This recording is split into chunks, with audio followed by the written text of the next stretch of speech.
3 साल हो चुके थे बेटे को अपना घर छोड़कर विदेश में बसे हुए। इन 3 सालों में बूढ़ी माँ और ज़्यादा बूढ़ी हो गई थी।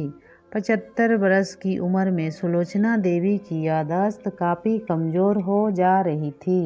उन्हें रोज़मर्रा की चीज़ें याद न रहती, लेकिन जो उन्हें याद हमेशा रहता वह था उनका बेटा। दिन हो या रात, एक पल भी ऐसा ना होता जब उन्हें अपने बेटे की याद ना आती। दूसरी तरफ बेटा था जो साल भर में एक आध बार अपने माँ को फ़ोन कर लिया करता और 1-2 मिनट से ज़्यादा बातें भी ना किया करता। फिर भी यह बूढ़ी माँ टकटकी लगाए अपने बेटे को इंतज़ार करती रहती। एक दिन बेटे का विदेश से फ़ोन आया। हेलो हेलो, सुन रही हो ना माँ? अनिल बोल रहा हूँ, तुम्हारा बेटा। कैसी हो माँ? मैं ठीक हूँ बेटा। तुम, बहू और मेरा पोता कैसे है? माँ ने पूछा। सब अच्छे हैं माँ। मैं अगले हफ्ते गांव आ रहा हूँ माँ, तुम्हें लेने। अब हम सब साथ में ही लंदन में रहेंगे। माँ, तुम्हारी बहू कह रही थी माँ को यहाँ पर लेकर आओ, बेचारी अकेली वहाँ परेशान होती होगी, बेटे ने कहा। माँ की बूढ़ी सूखी आंखें आंसुओं से भीग गई। उनके कमज़ोर शरीर के नस नस में खुशी की लहर दौड़ गई। बेटे और बहू का अपने प्रति प्रेम देखकर माँ का मन खुशी से भर आया। बेटे ने आगे कहा, माँ तैयार रहना। माँ, मुझे ज़्यादा दिन छुट्टियाँ नहीं है। जिस से जितने पैसे लेने हैं लेकर रखना। तब तक मैं प्रॉपर्टी डीलर से बात कर लेता हूँ। घर के लिए? माँ ने पूछा। हाँ माँ, गांव का घर हमें बेच देना पड़ेगा। अब हम साथ में ही रहने वाले हैं, तो वहाँ पर घर रहने का कोई मतलब नहीं है माँ, बेटे ने कहा। बुढ़ापे की वजह से ठीक से चलने में असक्षम माँ ने पूरे मोहल्ले में घूम घूम कर अपनी इस खुशखबरी को सबको सुनाया। सभी को खुशी हुई। सबको लगा माँ जी के आखिरी दिन अपने परिवार के साथ खुशी से बीत जाएंगे। घर वापस आकर माँ ने अपने घर के कोने कोने को ऐसे देखा जैसे वह अपने दूसरे बेटे को देख रही हो। देखे भी क्यों न, उस घर को अपने बेटे से कम थोड़ी समझा था। अपने पति के साथ 40 साल यहीं तो बिताए थे, लेकिन अब मजबूर थी बुढ़ापे के आखिरी साल बेटे और बहू के साथ बिताना चाहती थी। दिल पर पत्थर रखकर घर बेचने के लिए माँ तैयार हो गई। आनन फानन में बेटे ने घर को आधे दामों पर बेच दिया।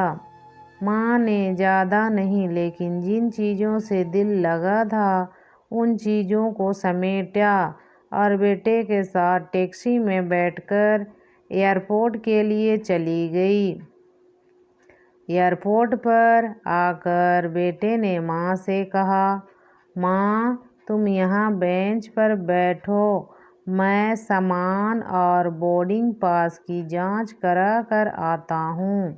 वहाँ वक्त लगता है और खड़ा रहना पड़ता है, तुम्हें तकलीफ़ होगी, तुम यहीं आराम करो। मैं यूँ गया और यूँ आया। माँ बेंच पर बैठ गई और बेटा अंदर चला गया। काफ़ी समय हो गया, बेटा वापस नहीं लौटा।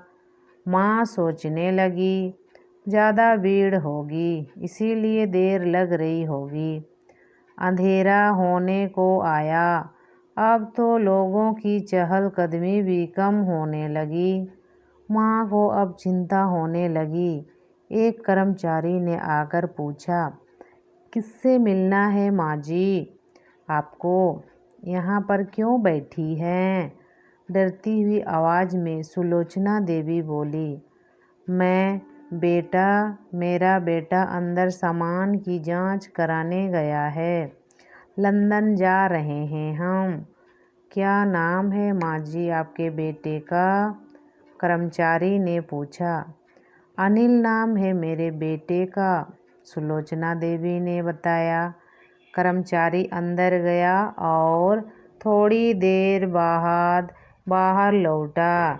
उसने सुलोचना देवी से कहा, माँ जी, लंदन जाने वाली फ्लाइट तो दोपहर में जा चुकी है और आपका बेटा भी उस फ्लाइट में बैठकर लंदन जा चुका है।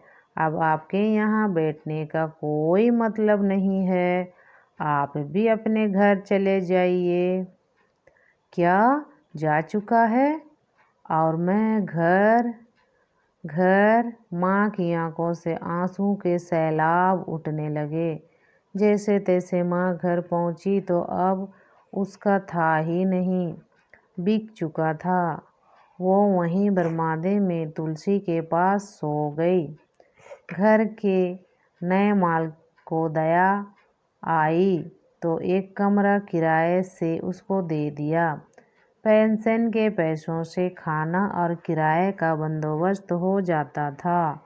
दिन बीतने लगे।